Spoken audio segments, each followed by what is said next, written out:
On the kitchen table is a free lunch card. I'm supposed to show the woman in the school cafeteria so they'll let me eat. It's a big neon pink card, so the whole school knows that I'm poor. Trouble is, I can't get into the kitchen because on the floor, blocking the doorway, are my brother and his girlfriend passed out from doing drugs all night. I step over them, I grab my card, and I go off to high school. It's a school where my last name is already known because of my sister who graduated and my two brothers who dropped out. One of those brothers is in the grave from a drunk driving accident. The other seems like he wants to get there pretty quick. I'm living in a housing project. My dad is a single dad who works nights in the mailroom of a bank. Before things like divorce, throat cancer, and losing a child, he was a successful engineer. Somehow my dad keeps smiling, and at every housing authority inspection, the lady tells my dad he keeps the place neat as a pin. I get high outside school dances with kids whose older brothers are just as screwed up as mine. Music is my big escape, but even that has so many traps. I mean, I go to a concert, it's not about the music, it's about how wasted we can get. One time, I go into my brother's box of cassette tapes, and I find a bag of Coke. I pretend this is normal.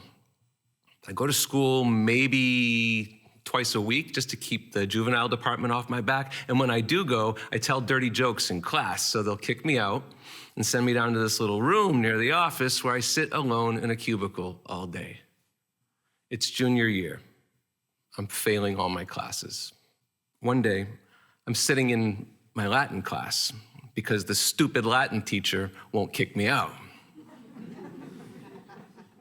The stupid Latin teacher's name is George. He's old. He has nerd glasses and thrifted clothing, and he wears concert shirts when all the other teachers wear suits. He has a strange, eccentric accent, and he yells at me, "Mr. Morello, out in the hall!" He gets me out in the hall, and he asks me a question that a lot of people have been asking me my whole life. "The hell's wrong with you?" And I'm super honest.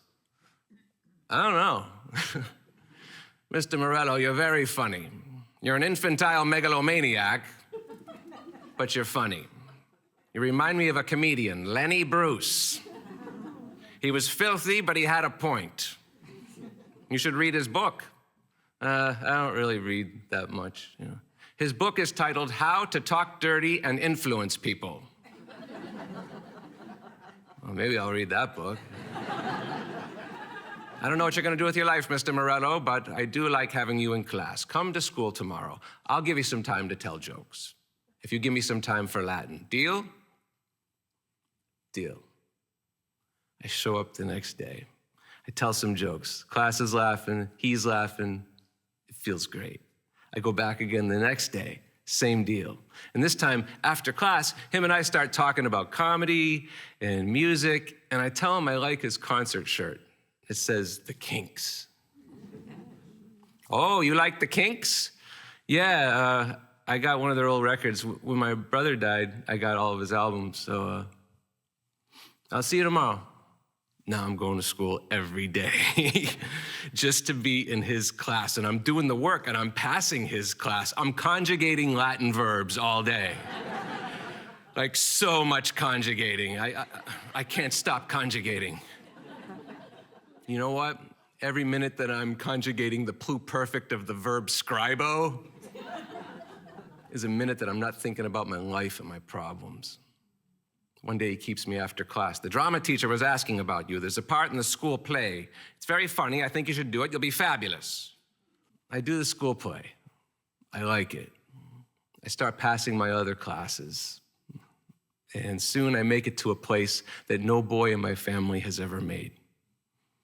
Senior year, guidance counselor.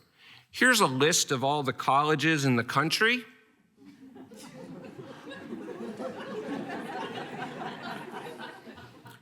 Here's the 2 that you can get into.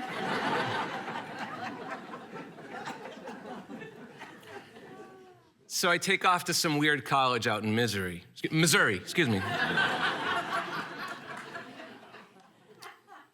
and I'm a theater major. And the only way I'm able to pay for this is government loans and grants and money that my mom and dad send me, like cash tucked inside of long letters from home. And when I do go home, like Thanksgiving break, I hang out with my friends, but I would just rather be back at theater in the college. You know, it's the old, this is boring, I can't wait to get back to Missouri.